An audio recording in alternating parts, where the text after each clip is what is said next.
Pastor Tunde Bakare just went nuclear. He finally exposed what Donald Trump really wants from Nigeria. And guess what? It's not about saving Christians. It's about our oil and minerals. Let's watch.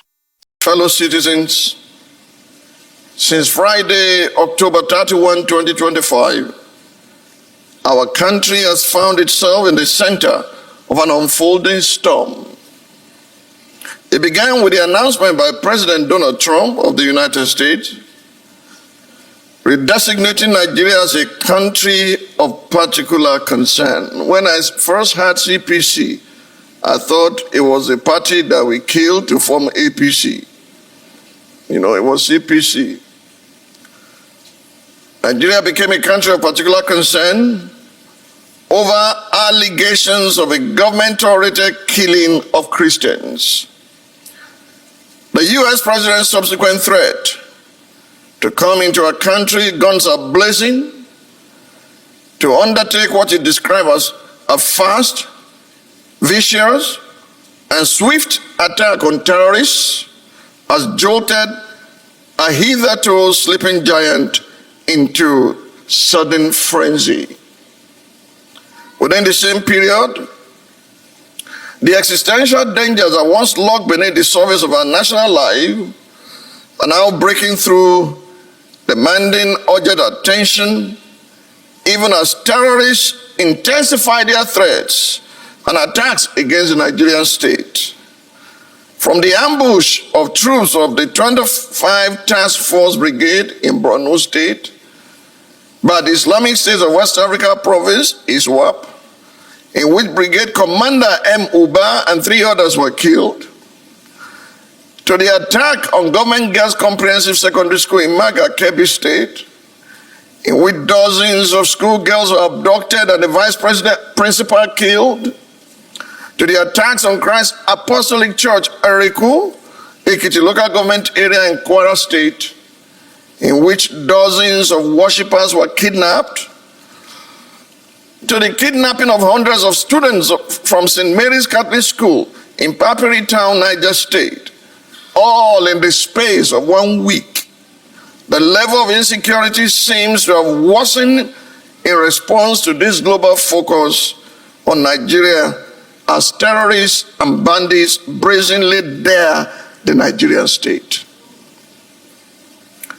While we rejoice at the release of some of the kidnapped victims, including the Kebbi school girls and the Kwara church worshippers, as well as the escape of some of the pupils kidnapped in Papiri, Niger State, the secrecy-shrouded circumstances of their release leave more questions than answers. Who ordered the withdrawal of the military from the Kebbi school about 45 minutes before the attack? What agreements were negotiated with the bandits? And what concessions were made to secure the release of the abductees?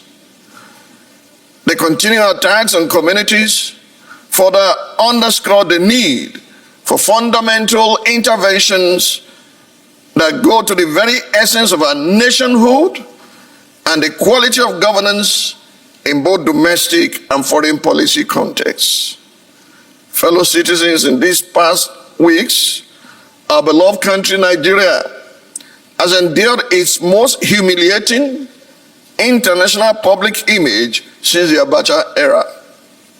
Years of leadership failure to confront our nation's underlying crisis finally came to a head as the deteriorating state of our country drew the most despicable language ever used by a world leader to describe Africa's largest nation, with President Trump referring to Nigeria as a now disgraced country. The sudden intense flurry of activity from the Nigerian government following Donald Trump's threat only betrays the fact that before now, Nigerian leaders had buried their heads in the sand like ostriches, preoccupied with the politics of chaos and paying little attention to the real work of governance, until Donald Trump's insults jolted the sleeping giant Nigeria's political class have been dancing on a hot stove like the experimental frog that slowly boiled to death as the heat rises. They have numbed themselves to the painful realities that ordinary citizens endure daily. It's a stain on the Nigerian government that it took the threat of external intervention to rouse leaders to their responsibilities. It's a shame on our National Assembly that it took the United States Congress, not the representatives elected by Nigerians, to convene a hearing on the lived experiences of citizens suffering under insecurity, while those in Abuja were busy with politicking, posturing for political relevance, defecting from one political party to another in their desperate maneuvers to secure their seats ahead of the 2027 elections.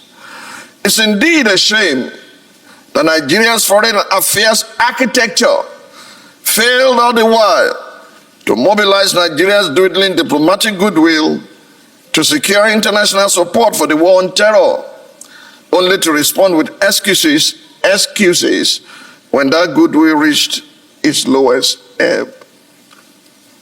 Amid all of these developments, concerned Nigerians have been reaching out to me, both directly and through my aides, as well as through the media, asking why I have not spoken all this while. A particular piece in the Mirror Online, titled, "Where is Pastor Tunde Bakare?" caught my attention. Permit me to read out excerpts from this piece written by a gentleman named Dr. Egbo Paul, who describes himself as a distant admirer. Hear him. The nation is groaning. The church is crying. The people are confused. And your silence, sir, your silence is loud. This is not to judge you. It is not to mock you. It is not to measure your relevance. It is a plea, a lament, a longing. For more than 2 decades, your voice was a lamp in dark political nights. You stood when others bent. You confronted when others compromised. You spoke when others hid in diplomatic shadows. So today, many of us who grew up under your ministry are simply asking, where is Tunde Bakare? Where is the voice that once called a nation to conscience? Where is the shepherd who once comforted, corrected, and confronted? Where is the prophet whose words carried weight in moments like these? Because, sir, the Nigeria of today needs a voice again. Sir, where are you? Nigeria is bleeding. The church needs clarity. The nation needs prophetic courage. And some of us still believe you have something to say. I was deeply struck by the reflections of Dr. Egbo Paul, and I'm grateful for the thought-provoking perspective and constructive challenge he offered. However, those who follow me closely are aware, as I've said in times past, that I do not play to the gallery. I've never stopped speaking truth to power. I'm a sent one, and I answer to the one who sent me. I only speak the word that the one who called me has put in my heart and my mouth for a nation and the nations of the earth. Consequently, I do not jump onto the bandwagon of public commentary. However, for the sake of genuine seekers like Dr. Paul Egbo, I'm rising this morning within the prophetic and apostolic grace of my calling to speak once again to the soul of the nation.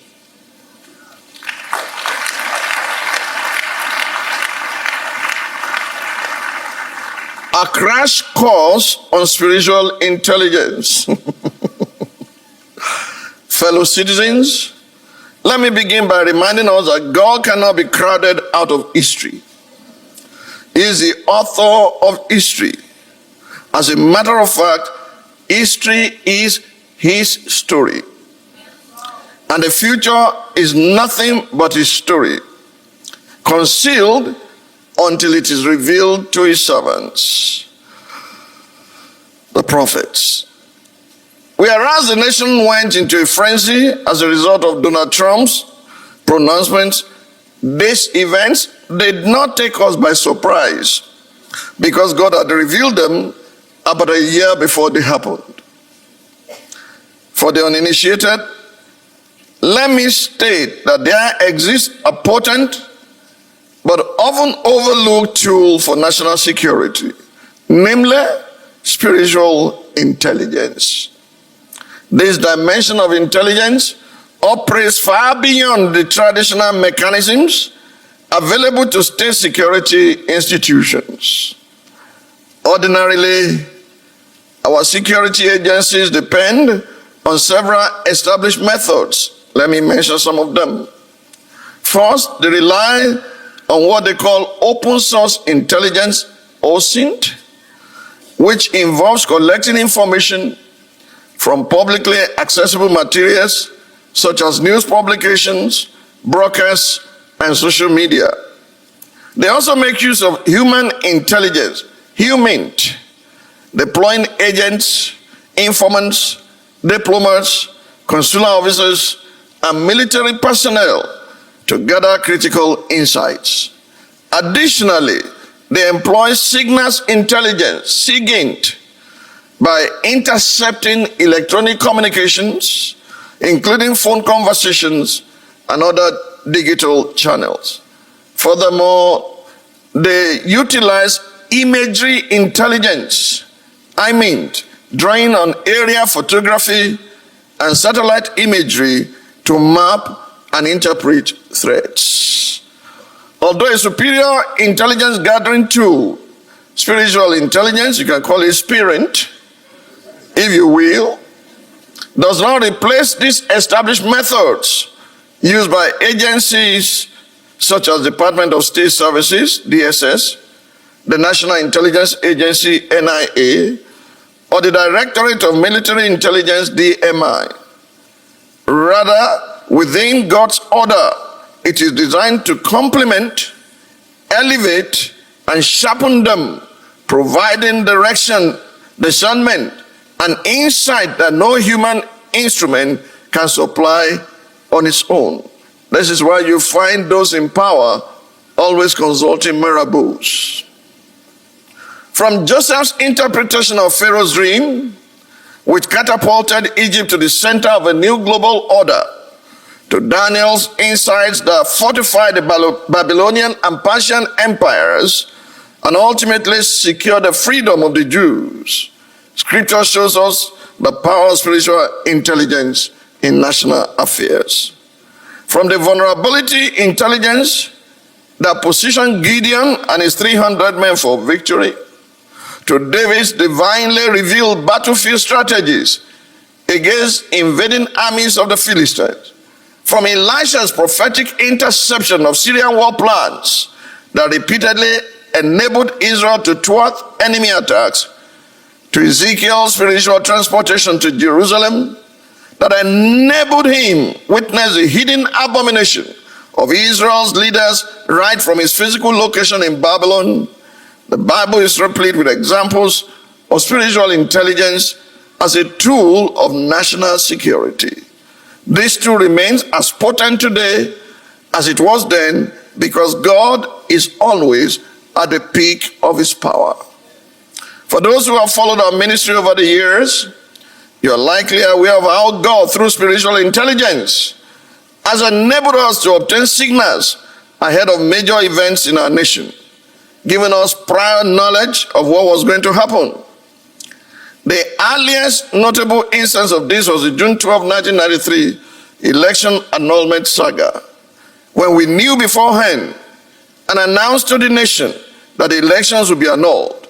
So precise was the intelligence that we knew that it would be annulled by Wednesday, June 23, 1993, the exact date on which President Babangida eventually announced the annulment. What is less widely known, however, except to those who have followed closely, are the moments when God supplied spiritual intelligence concerning events beyond our borders. From receiving divine intelligence into the President Bill Clinton and Monica Lewinsky scandal, long before it broke in the American media, to being divinely briefed in 1995 that a black man of influence was about to rise to become President of the United States, more than a decade before the emergence of President Barack Obama, to receiving divine briefing that a funeral dirge was about to be heard in Buckingham Palace, few weeks before the death of Princess Diana in an auto crash, and rushing to Britain to deliver the warning. God has continually demonstrated his sovereignty over our nations. This includes the United States of America, whose recent threat has thrown Nigeria into panic. I recall a night in 2005 when God took me in the spirit into the war room of the President of the United States, and some of you here will recall, where the then President George W. Bush and his war cabinet were planning an invasion of Nigeria. In that moment, I appeared in their war room and confronted President George Bush in the spirit, declaring to him that Nigeria was not Iraq. In my memoir, the last but definitely not the least, the autobiography of Pastor Tunde Bakare, the details of these and other interventions are documented in chapter 42, titled Prophetic Intervention in the Global Arena. I share these encounters not with a view to validating my ministry. No, in any case, I do not need any validation. I share them to affirm once again that the Most High God is indeed the governor among the nations, and that all the current happenings in our nation, including the threat by Donald Trump, the wave of insecurity, and even the reports of a coup plot that rocked the nation a few weeks ago, none of these took God and those to whom he reveals his secrets by surprise. These events remain fully subject to his authority, and just as God acted in the days of Elisha, he does these things so that the world may know that he has prophets in the nations. In his omniscience, he can choose to reveal matters of national security to his servants so that they can stand in the gap and avert a national crisis. It is for this reason that I've taken you through this brief crash course on spiritual intelligence, not just AI, because of what I'm about to share, and because of what our nation must now do to seize the opportunities before us and eliminate the threats for our stability and security. Therefore, I ask you to lend me your ears as we turn our attention to the complex realities confronting the Nigerian state. I'll start with spiritual intelligence on Donald Trump and Nigeria. In November 2024, immediately after the election of Donald Trump as the 47th President of the United States, God showed me a vision. In that vision, I saw Air Force One, the aircraft of the President of the United States, land somewhere in Sabo, Yaba, Lagos. President Donald Trump stepped out of the aircraft, dressed in the thobe and gutra, the traditional attire worn by Muslim men in the Arabian Peninsula, in countries such as Saudi Arabia, Qatar, and the United Arab Emirates. With a look of glee, he alighted from the aircraft and declared, "We are here now." This vision came to me about a year ago in November 2024, and I do not take such visions for granted. I do not go to town with them unless the one who revealed it instructs me to. However, I share with my think tank, and we analyze the revealed intelligence. The following were clear to us even before the 47th President of the United States of America was sworn in. Number one, President Donald Trump was going to have a particular interest in Nigeria. Number two, his interest in Nigeria was going to be connected to his interests in the Middle East and the Arabian Peninsula.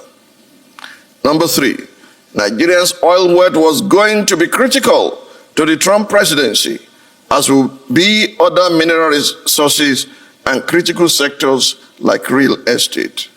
Number four, the American president will be particularly interested in Nigeria's role in the value chain of emerging technologies. In that vision, the tech industry dimension was represented by Sabo Yaba, where the president's aircraft landed.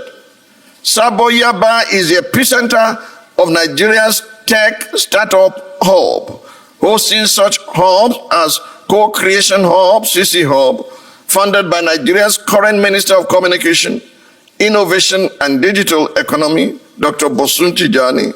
Sabo Yaba has unleashed such unicorns as Andala, Flutterwave, and Jumia, to the extent that Yaba has earned the nickname Yabacon Valley, emulating the American-based global hub for technological innovation, entrepreneurship, and venture capital, Silicon Valley. So, family, there you have it. Pastor Bakare just dropped the ultimate bombshell. Is this a prophetic warning or the real American master plan for Nigeria's black gold? Drop your thoughts in the comment section right now. I'm reading every single one. Do you think Trump is coming for the oil, or is this just politics? Let me know. If this video shocked you, destroy that like button, share it with your people, and subscribe with notifications on so you never miss the next expose. Thanks for watching RNN TV. I am Esther Olateju.